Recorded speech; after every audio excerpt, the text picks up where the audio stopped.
And so the average young woman who's listening to this right now, and you having sex with some guy, I guarantee you, I'm sure if you're honest with yourself, you don't feel safe, because if you did, you wouldn't be having sex with him. A lot of you are having sex in fear that he gonna leave you if you don't have sex. That's not safety. And I'll say this for the young woman who may have experienced that and felt that disconnect. The reason why you feel that disconnect is because illegal sex, or shall I say this is something my brother-in-law, and I'm bringing that conversation here because you need to hear this. When it comes to illegal sex, the penis is no longer a tool that you use to connect the two, to bring intimacy, but it's actually something used to disconnect the two. Like, God created sex, so he created the design of sex. So that means how you use it matters. If he said use it this way, use it between a husband and a wife in a committed relationship, that's important, because only when you use it in the right way is when sex will work properly.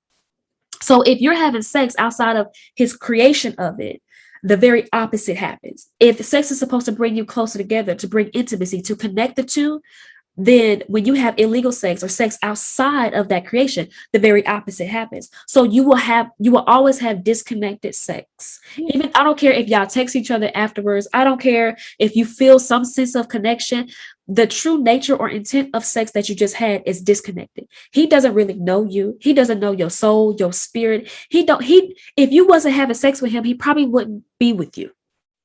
That's just going to show you how surface and how disconnected that kind of sex is. But when you're traumatized, or where there's no language around sex, you'll do it and think that, oh, I I love my boyfriend now. We closer now, because that's what happens when people say, I want to take the relationship to a deeper level. So the only way you can do that is if you have sex.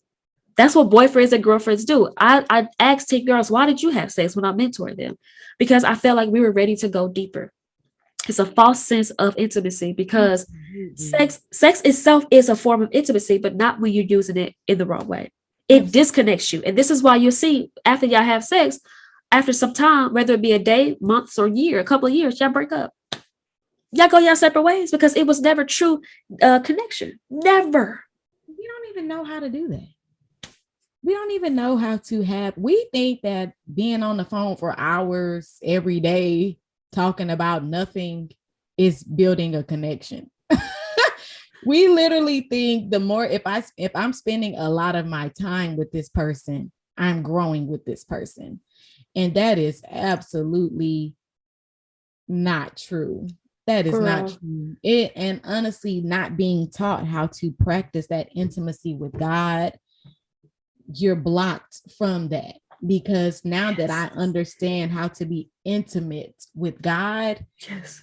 everything else pales in comparison. Like nothing else even makes sense. And once you've stepped into, it's like if you don't know that level, you'll step into a whole bunch of other stuff because you don't know what you're missing. But once Yes. you find that intimacy, that is the best keeper. That's been the best keeper of me. Where once I feel like, okay, there's no intimacy and there's no space for intimacy here, God provides that safe space. He provides that safe atmosphere where you can come to him in whatever shape you're in, and he's not going to, because even when you're young talking to guys and you try to open up, he like, I mean, oh yeah, all right. So I'm gonna call you back, or He can't handle it. you'll be all right. So anyway, what about that booty? And you He like, can't handle it. He doesn't have the tools to be able to go deep dive in. He don't have the tools to be able to handle the depths, the traumas, the joys, the pains of you as a human. It will always stay surface. This is what, when you said we could be talking for years, I bet you I don't have to know y'all conversations to know that it stayed on the surface level. stayed Y'all on, talking about nothing. What you eat today? What stayed on. time? What time you going to work? Y'all ain't talking about. Y'all don't know each other. And Y'all once know each you other. realize that fake vulnerability, where it's like, okay, someone can tell you something vulnerable about them, but if they're using it as a conversation piece, you still don't know anything, Uh, like you still don't know that person, because a lot of, especially like guys, they will use things that have happened to them. It's almost like a rap story. Like mama didn't have no food, daddy wasn't there, like those are traumatic things, but that's just your life story. You're not telling me anything connected to that. You're not telling me how you felt when those things were happening. You're not telling me how that's affected you now that it's happened. So you think that we're on the phone and he like, yeah, my mom did XYZ and my dad, and you're like, oh, my mom did XYZ and my dad did XYZ. We bonded. It's Facts. intimate. And it's like, Facts. no, it's not. Is this a trap? It's a way to make you feel like y'all connected. That's what the enemy does. He'll make you feel like you connected, but it is such a surface connection. It's no depth to it at all. So you thinking, oh, what y'all doing is y'all connected on a foundation of trauma. When real love, real relationships before God, real intimate sex doesn't connect on anything broken. No way. It connects on pure God's love. It connects on fullness. It connects on real connection, intimacy. It connects on joy, on peace, on growth. Yes. You know what I'm saying? Yes. That's the kind of sex that where we are right now, what we know, and how we study God's word and stuff like that. That's the kind of sex we know that God has for us, and He has for every young woman. He wants you to have sex to where He's involved in it, to where you don't feel like you have to do it to be loved, to where you don't feel like you have to do it to medicate a pain that you had. Because if I'm only gonna have sex because I feel ugly, that's trauma, that's pain.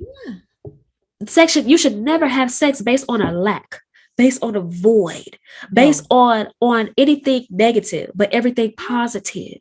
Yeah. And let me tell you, the only positive place, or the only positive way you can do that is when it's true, when it's real, when it's true commitment. Because I like when you said the whole thing about fake intimacy. If you don't know what intimacy is a place of safety, a place where you're not going to get hurt. Nobody's going to abuse you physically, mentally, emotionally. It's a place of vulnerability, to where you feel like you can expose the deepest parts of you, and you feel safe about it, to where you can express and just really take the mask off and feel okay about it. And that person receives you and doesn't be like, oh, that's ugly. Oh, that ain't for me. Intimacy is that connection, is that safety, that vulnerability. There's one more word I'm trying to think of, and I can't think of it right now, but it's okay. But that's real intimacy. Okay. And so the average young woman who's listening to this right now, you having sex with some guy, I guarantee you, I'm sure if you're honest with yourself, you don't feel safe, because if you did, you wouldn't be having sex with him. A lot of you are having sex in fear that he gonna leave you if you don't have sex. That's not safety. Or that's just what you do. That's just what you do. Boyfriend, girlfriend culture. Girl, let's talk about it. Girl, that's okay. I've already said